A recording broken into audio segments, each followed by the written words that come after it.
भारतीय वायुसेनेचे बेपत्ता Sukhoi 30 fighter jet आसाममध्ये क्रॅश. आसामच्या कोर्बी अँगलॉंग भागात सुखोई 30 फायटर जेट दुर्घटनाग्रस्त. मराठी पायलटचा मृत्यू.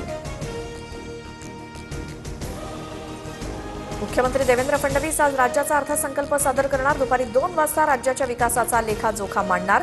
अजितदादांच्या निधनानंतर फडणवीसांकडे अर्थसंकल्पाची जबाबदारी. धर्मांतर विरोधी कायद्याला राज्य मंत्रिमंडळाची मंजुरी. दोषी व्यक्ती किंवा संस्थेविरोधात अजामीनपात्र गुन्हा दाखल होणार. लवकरच विधान भवनात कायदा पारित होणार.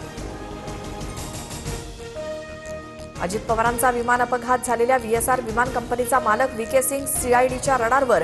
काल 8 तास चौकशीनंतर आज पुन्हा चौकशीसाठी बोलावणार. जळगावात उन्हाच्या तडाख्यामुळे 9 मार्चपासून शाळा सकाळच्या सत्रात भरणार. सर्व माध्यमिक आणि उच्च माध्यमिक शाळा सकाळी घेण्याचे आदेश. 15 मार्चपर्यंत उष्णतेच्या लाटेचा इशारा. राज्यातील 50 बिबटे गुजरातमध्ये पाठवणार. राज्य सरकार आणि वनतारामध्ये करार. वनविभागाच्या निर्णयानंतर विरोधक आक्रमक होण्याची शक्यता.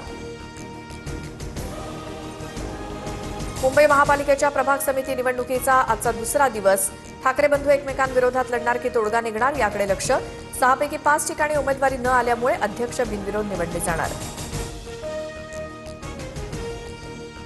टीम इंडियाची T20 वर्ल्ड कपच्या फायनलमध्ये धडक. सेमीफायनलमध्ये इंग्लंडवरती 7 धावांनी रोमहर्षक विजय. इंग्लंडच्या जॅकब बेथलची शानदार शतकी खेळी व्यर्थ.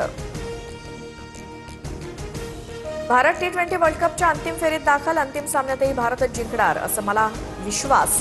मुख्यमंत्री फडणवीसांकडून ट्विट करत शुभेच्छा.